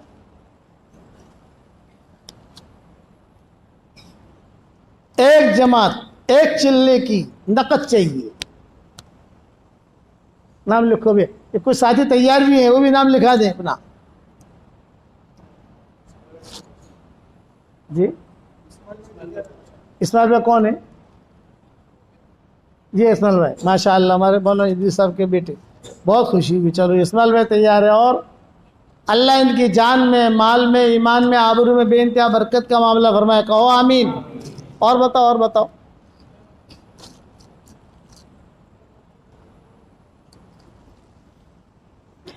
کوئی بھی نام لکھا ہے. یہ تو گٹھامن والوں کو جوڑا ہے, اس کا مطلب تو صرف خاندانی لوگوں کو جوڑا ہے. اس کا مطلب یہ نہیں کہ دوسرا نہیں نکل سکتا. ہر آدمی نکل سکتا ہے بھائی. اور کون تیار ہے؟ مولانا حبیب صاحب کہاں ہیں؟ ہاں, اور کس کے نام آئے تھے؟ 4 نام کہہ رہے تھے آپ. عارف, عبداللہ بھائی. کون عبداللہ بھائی؟ اوپر ہوں گے. ہاں چلو اچھا ہے ماشاءاللہ. چھپنے کے لیے بات بہت اچھی, اوپر ہوں گی. یہ بھی ہوتا ہے. میں کاکوسی گیا تھا تو وہاں سپاہیوں کی مسجد ہے, وہاں پروگرام تھا ہمارا کاکوسی میں. مولانا یاسین صاحب لے گئے تھے وہاں. تو بولے کہ بولا ابراہیم بھائی تھے نہیں مکھی, وہ کہتے تھے کہ سپاہیوں کی مسجد جیسا نہیں, ستوانی مسجد سے. کیوں؟ بولے کہ نماز پڑھنے وہاں بڑی مسجد میں گیا نہیں, اور فجر جو بڑی تھی سپاہی مسجد بڑی تھی. یہاں دیکھنے آئے وہ تو آتا نا, ہوا ہے پہلے موٹی مسجد بڑی تھی.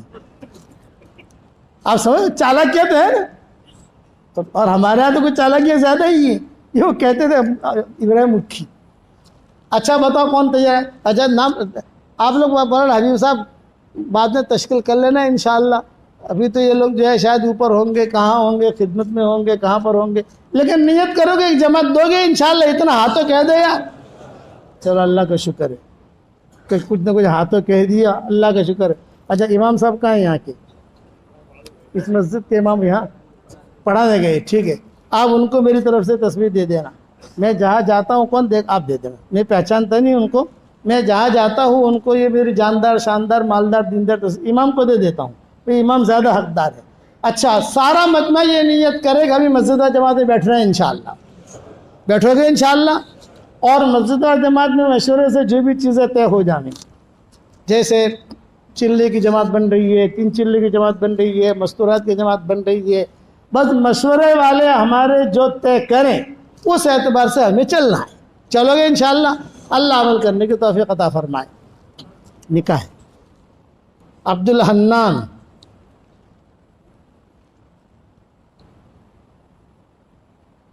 عبد الواحد مومایا کون ہے؟ عبد الواحد ان کی بیٹی ہے نا، آمنہ عبد الواحد مومایا. آپ ماشاء اللہ. اور گواہ محمد، گواہ تو سارا مجمع ہوتا ہے، یہ جو مجمع جو ہے سارا گواہ ہے. 15,000 روپیہ مہر ہے، برابر ہے 15,000. الحمدللہ الحمدللہ نحمده ونستعینه ونستغفره ونؤمن به ونتوکل علیہ ونعوذ باللہ من شرور انفسنا ومن سیئات اعمالنا ونعوذ باللہ من شرور انفسنا ومن سیئات اعمالنا من يهده الله فلا مضل له ومن يضلله فلا هادي له ونشهد أن لا إله إلا الله وحده لا شريك له ونشهد أن سيدنا ومولانا محمدا عبده ورسوله صلى الله عليه وعلى آله وأصحابه وبارك وسلم تسليما كثيرا كثيرا. أما بعد فأعوذ بالله من الشيطان الرجيم. بسم الله الرحمن الرحيم. يا أيها الذين آمنوا اتقوا الله حق تقاته ولا تموتن إلا وأنتم مسلمون. وقال الله سبحانه وتعالى يا أيها الناس اتقوا ربكم الذي خلقكم من نفس واحدة وخلق منها زوجها وبث منهما رجالا كثيرا ونساء واتقوا الله الذي تساءلون به والأرحام إن الله كان عليكم رقيبا.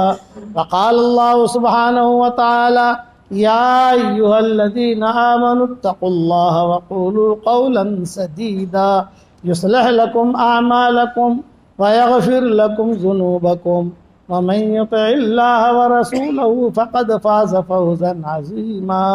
وقال الله سبحانه وتعالى يا أيها الناس إنا خلقناكم من ذكر وأنثى وجعلناكم شعوبا وقبائل لتعارفوا إن أكرمكم عند الله أتقاكم إن الله عليم خبير. صدق الله العظيم.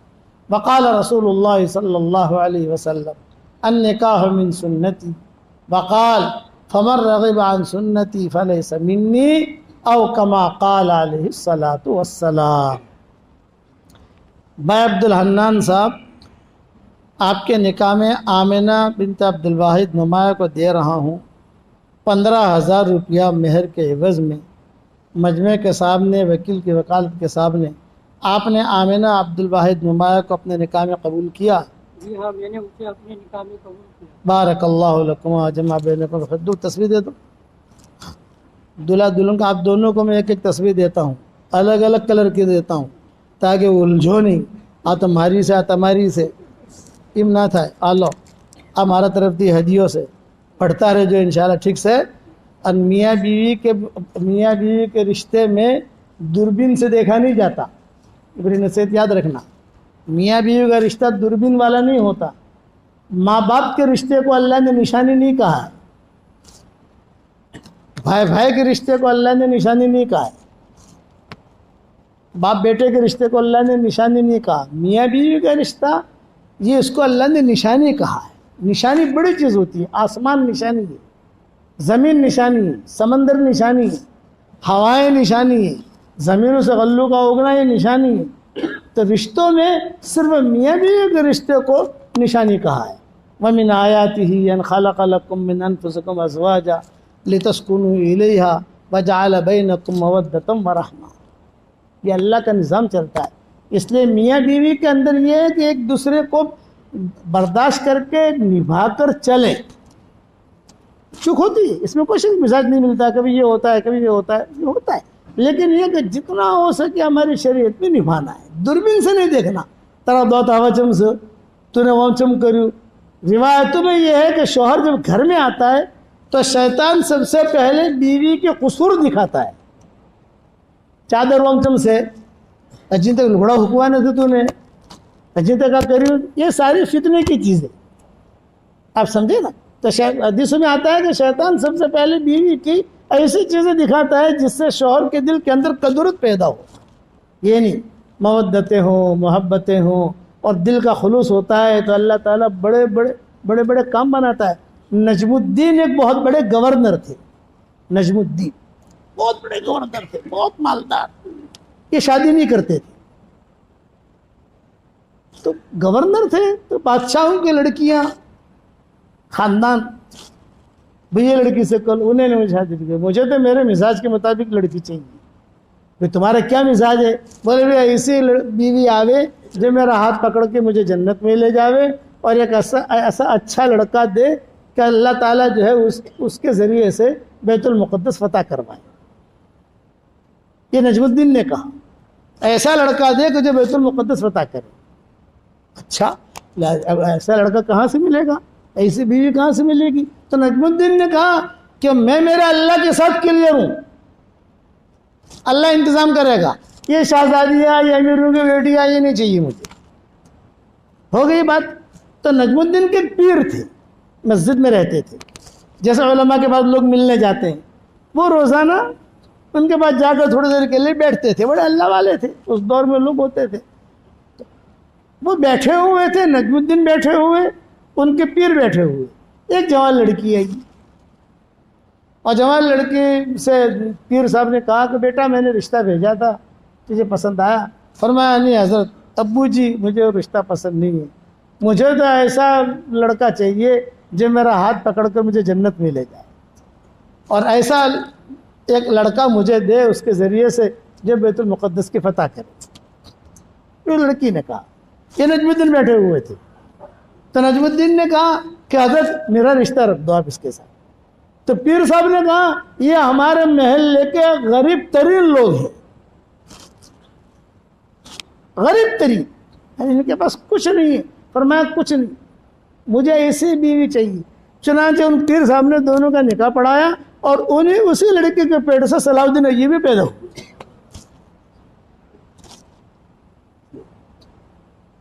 صلاح الدین ایوبی کی ماں تھی اور وہ صلاح الدین ایوبی کے باپ تھے نجم الدین. آپ دیکھو آپ کو تاریخ میں چیزیں ملیں کہ دل کا خلوص، میاں بیوی کے معاملے میں دل کا خلوص یہ بہت ضروری ہے. کوئی معاملہ آئے میرے پاس تو ہم تو جگ پیر ہیں نا بھائی، جگ پیر آپ سمجھے گے نہیں. دنیا لوگ پوچھتے ہیں ہم کو، تو میں کہا ارے مول صاحب بالکل ابھڑتی نہ تھن، بالکل بات مانتی نہ تھن. مولانا بیوی جو ہے بالکل جیسے ایڈی ٹیڈی سن بات. میں نے کہا کہ وظیفہ بتاؤں، کرے گا؟ ان کا ہاں کہ ایک وظیفہ یہ ہر مہینے کی پہلی تاریخ کو جو خرچہ دیتا ہے نا، خرچہ وہ الگ، ہدیہ دے، ہدیہ. ڈالر والا ہے تو ڈالر میں دے، پاؤنڈ والا ہے تو پاؤنڈ میں دے، ہدیہ دے.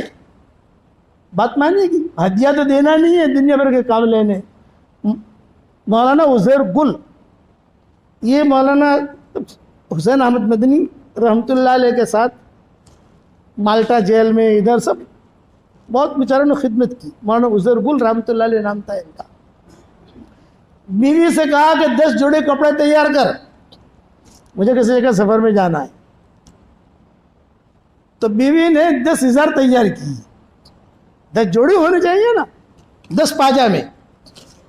مولانا عزیر گل نے دیکھا، مولانا عزیر گل نے کہا کہ بھائی تو عجیب ہے. تو مولانا حسین احمد مدنی ہے، میں ان کے ساتھ رہتا ہوں، جنات بھی ان کے تابع ہیں، انسان بھی ان کے تابع ہیں، اور ماشاء اللہ کتنا بڑا کام کرتے. تو میری بیوی رہ کر بھی میرے تابع نہیں بنتی. تو بیوی نے کہا ان کو ذرا جا کر کہنا ان کی بیوی بھی تابع نہیں ہوگی. مولانا عزیر گل کی بیوی نے کہا. یہ ہنس پڑے. مولانا عزیر گل جو تھے وہ باہر نکلے، سامنے سے جو ہے مولانا حسین احمد مدنی آ رہے تھے. ارے عزیر گل کیوں ہنس رہے ہو، ہنس کیوں رہے ہو؟ یہ کہا جی حضرت یہ ہوا، میری بیوی سے میں نے کہا کہ مولانا حسین احمد مدنی جو ہے ان کے تو انسان بھی تابع ہیں، جنات بھی تابع ہے، تو میرے تابع رہتی نہیں ہے. تو میری بیوی نے کہا کہ ان کی بیوی ان کی بھی تابع نہیں ہوگی، پوچھ لو. تو مولانا حسین احمد مدنی بھی ایسے ہاں کچھ ایسا ہی ہے. یہ مولانا حسین احمد مدنی نے جواب دیا کیا کچھ ایسا ہی ہے.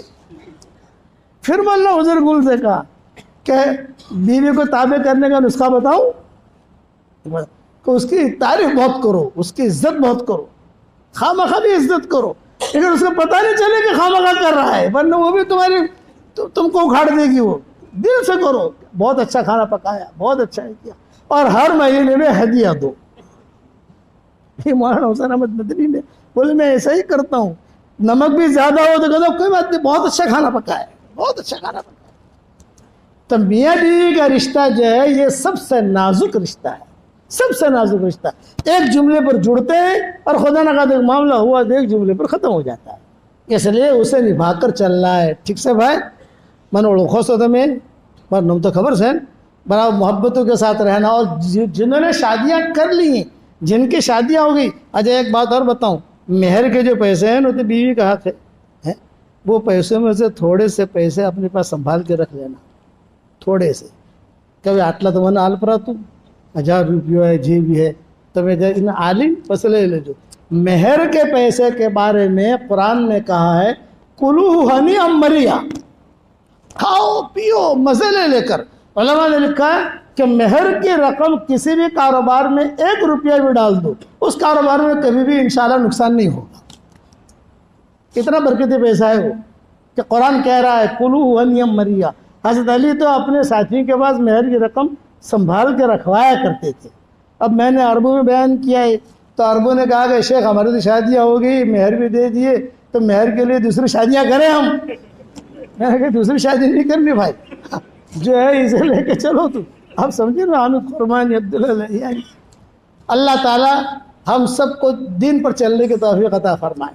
اللہم لک الحمد کلہ ولک المن کلہ لک الشکر کلہ ولک الملک کلہ لک الخلق کلہ ولک الفضل کلہ وإلیک یرجع الامر کلہ وإلیک یصعد الکلم الطیب کلہ لک الحمد بالاسلام لک الحمد بالایمان لک الحمد بالقرآن لک الحمد حتی ترضى لک الحمد اذا رضیت لک الحمد بعد الرضا. اللہم آت نفوسنا تقواها وزکها انت خیر من زکاها انت ولیها ومولاها. اللهم إنا نسألك في سفرنا هذا البر والتقوى ومن العمل ما ترضى. اللهم هون علينا سفرنا هذا واطوي عنا بعده. نعوذ بك من وعثاء السفر وكآبة المنظر والحور بعد الكور ودعوة المظلوم وسوء المنقلب في المال والأهل. اللهم أنت الصاحب في السفر والخليفة في الأهل.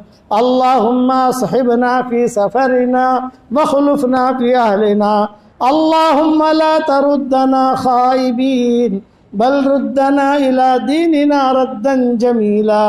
اللهم اجعل بيننا, اللهم لا تجعل معنا ولا منا شقيا ولا محروما ولا مطرودا يا ذا الجلال والإكرام. ربنا لا تؤاخذنا إن نسينا واخطأنا. ربنا ولا تحمل علينا إصرا كما حملته على الذين من قبلنا. ربنا ولا تحملنا ما لا طاقة لنا به واعف عنا واغفر لنا وارحمنا أنت مولانا فانصرنا على القوم الكافرين. يا حنان يا منان أدخلنا الجنة من باب الريان. أدخلنا الجنة من باب الريان. يا سلام أنت السلام ومنك السلام. أدخلنا دارك دار السلام. يا سلام أنت السلام ومنك السلام. أدخلنا دارك دار السلام یا ذا الجلال والاکرام. اے اللہ ہمارے گناہوں کو معاف فرما, ہماری خطاؤں سے درگزر فرما. اے اللہ ہمارے ان دوستوں کو قبول فرما, ان کی محبت کے کرنے کو قبول فرما. جو کہا گیا سنا گیا اسے اپنے دربار میں قبول فرما. اے اللہ پورے گٹھامن والوں کو قبول فرما, ان کی محنتوں کو قبول فرما, اور دوسرے گاؤں کے جو لوگ ہیں ان کو بھی قبول فرما. پوری کالونی کو قبول فرما۔ اے اللہ اچانک کا خیر ہمیں نصیب فرما، اچانک کے شر سے تو ہماری حفاظت فرما۔ اے اللہ ہمیں قلب سلیم عطا فرما، ہمیں قلب سلیم عطا فرما، قلب سقیم سے تو ہماری حفاظت فرما۔ ہمارا کھویا ہوا دین ہمیں واپس دے دے، ہمارا کھویا ہوا قرآن واپس دے دے، کھوئی ہوئی عزتیں واپس دے دے، کھویا ہوا دعوت کا کام واپس دے دے۔ اے اللہ اس نکاح میں بھی انتہا برکت کا معاملہ فرما، یسر کا معاملہ فرما، سہولت کا معاملہ فرما۔ اے اللہ دین کے سچے خادموں کے ظاہر ہونے کا ذریعہ بنا۔ اے اللہ جن کے لڑکے اور لڑکیاں شادی کے لائق ہوں، غیر شادی شدہ ہوں، بہترین جوڑوں کا ان کے لیے انتظام فرما۔ جو بے اولاد ہوں نیک صالح اولاد انہیں نصیب فرما۔ جن کے اولاد تو ہے مگر نافرمان ہیں، ان کے نافرمان اولاد کو فرما بردار بنا دے۔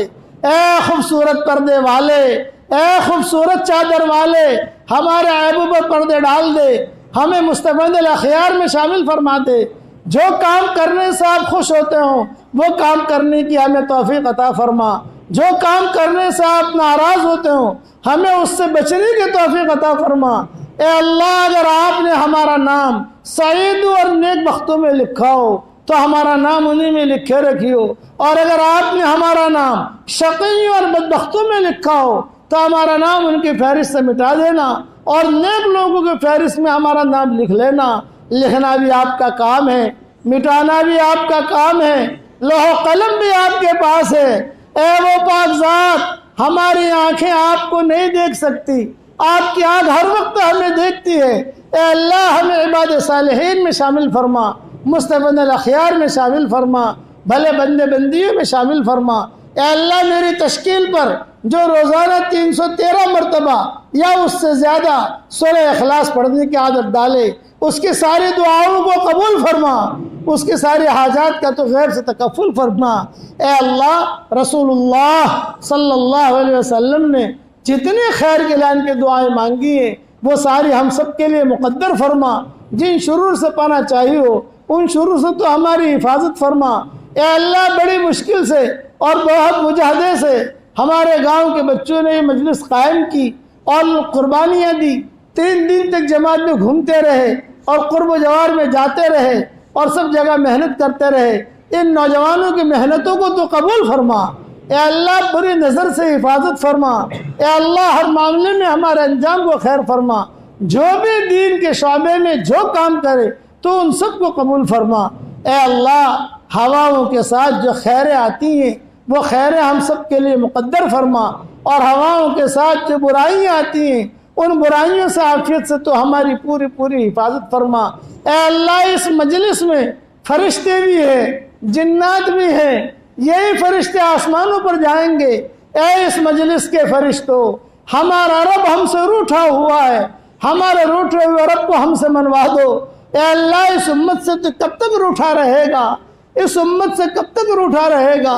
بھٹکے ہوئے آہو کو پھر سوئے حرم لے چل، اس بھٹکے ہوئے امت کو پھر مسجد والا بنا دے، اس بھٹکے ہوئے امت کو پھر مسجد والا بنا دے، اخلاق والا بنا دے، ہمارے زبان کے بولوں کو میٹھا بنا دے، کڑوے بولوں سے تو ہماری حفاظت فرما دے۔ اس امت کے لیے حلال بستروں کا انتظام فرما، حرام بستروں سے اس امت کی پوری پوری حفاظت فرما۔ اے اللہ اس جوڑ میں کھانا پکانے میں، خدمت کرنے میں، محنت کرنے میں جس نے جو خدمت کی ہو اے اللہ سے اسے اپنے دربار میں قبول فرما دے، جس نے جو کوشش کی ہو تو اسے اپنے دربار میں قبول فرما دے، اور 3 دن کی جماعت میں جتنے لوگوں نے جو باتیں کہی ہوں تو اسے اپنے دربار میں قبول فرما، اسے اپنے دربار میں قبول فرما۔ اے اللہ جو کام کرنے سے آپ خوش ہوتے ہو وہ ہم سب کو کرنے کی توفیق عطا فرما، آپ ناراض ہوتے ہو بچنے کی توفیق عطا فرما۔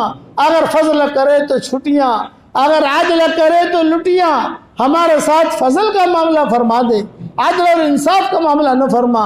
ہماری اس کالونی کو قبول فرما، ان کے مردوں کو قبول فرما، ان کی عورتوں کو قبول فرما، چھوٹے اور بڑوں کو قبول فرما، ہماری پوری برادری کو قبول فرما، پوری انسانیت کو قبول فرما، پوری انسانیت کو قبول فرما۔ اے اللہ ہمیں مانگنا نہیں آتا مگر تجھے دینا تو آتا ہے، اپنے کرم سے تو ہمیں عطا فرما۔ جس کرم سے آپ نے ہمیں اس مسجد میں جمع کیا ہے تیرے اسی کرم سے جنت الفردوس میں تیرے نبی کے پڑوس میں ہماری قیامت تک کی آنے والی نسلوں کے ساتھ تو ہم سب کو جمع فرما دے۔ اے اللہ ہمارے اقدام اور اقلام کو قبول فرما۔ اے اللہ جس نے بھی مجھے دعاؤں کے لیے کہا ہو، دعاؤں کے لیے خطوط میں لکھا ہو، جن کا مجھ پر کسی قسم کا حق اور احسان ہو، یا جو مجھے اپنی دعاؤں میں یاد کرتے رہتے ہوں، مائیں بہنیں مجھے اپنی دعاؤں میں یاد کرتی رہتی ہوں، ہماری ساری دعاؤں میں ان کا پورا پورا حصہ نصیب فرما۔ اے اللہ جن کے لڑکے اور لڑکیاں شادی کے لائق ہیں، بہترین جوڑوں کا انتظام فرما، بہترین جوڑوں کا انتظام فرما۔ جنہیں مکان کی ضرورت ہو مکان عطا فرما، جنہیں دکان کی ضرورت ہو دکان عطا فرما، جنہیں اللہ حلال بستری کی ضرورت ہو حلال بسترہ عطا فرما، جنہیں اللہ جو ضرورتیں ہوں تو سب کا قاضی الحاجات ہے، سب کی ضرورتوں کا تو غیر سے تکفل فرما۔ اے اللہ رسول اللہ صلی اللہ علیہ وسلم کی سفارش تو ہم سب کو نصیب فرما، اور اپنے فضل و کرم سے ہماری ساری دعاؤں کو قبول فرما۔ یہ مجمع آمین کہہ رہا ہے۔ کسی کے باپ کا انتقال ہو چکا ہے، کسی کی ماں کا انتقال ہو چکا ہے، کسی کے ماں اور باپ دونوں کا انتقال ہو چکا ہے، وہ قبروں میں انتظار کر رہے ہیں۔ کوئی ہمارے لیے بھی دعا کرتا ہے کہ نہیں کرتا؟ اے اللہ ہمارے ماں باپ کی مغفرت فرما، ہمارے ماں باپ کی مغفرت فرما، ان کی ہڈی ہڈی کو جنت نصیب فرما، اور جو زندہ ہوں ان کی قدر کرنے کی توفیق عطا فرما۔ اے اللہ آج دوسروں کی موت کی خبریں ہمارے کانوں تک پہنچتی ہیں، ایک دن ہماری موت کی خبر دوسروں کے کانوں تک پہنچے گی۔ کوئی پانی گرم کر رہا ہوگا، کوئی نہلا رہا ہوگا، کوئی کفن تیار کر رہا ہوگا، اور کوئی مشک اور ربر لگا رہا ہوگا۔ کچھ لوگوں کو جنتوں پر سوار کیا جائے گا۔ یہ سفر ہوائی جہاز کا نہیں ہوگا، ریل کا نہیں ہوگا، کار کا نہیں ہوگا۔ محبت کے دعویٰ کرنے والے کچھ مٹھیاں ہدیے میں پیش کریں گے، ایک جملہ کہہ کر واپس لوٹیں گے۔ قبر تک آپ کا اکرام کر لیا، قبر تک آپ کا ساتھ دے دیا، آگے آپ کے اعمال جانے۔ اے اللہ تو اس وقت میں ہمارا معین اور مددگار بن جا، ہمارا معین اور مددگار بن جا، ہمارا معین اور مددگار بن جا۔ آخر میں یہ دعا کرتا ہوں، اے اللہ جو مجمع آمین کہہ رہا ہے، یا دنیا میں ہماری اس دعا پر جہاں کہیں آمین کہی جائے، ہم سب کے لیے دونوں جہاں کی جنتوں کے فیصلے فرما، ہم سب کے لیے دونوں جہاں کی جنتوں کے فیصلے فرما، اور اپنے فضل و کرم سے ہماری دعاؤں کو قبول فرما۔ سبحان ربنا رب العزت عما یصفون وسلام علی المرسلین والحمد للہ رب العالمین۔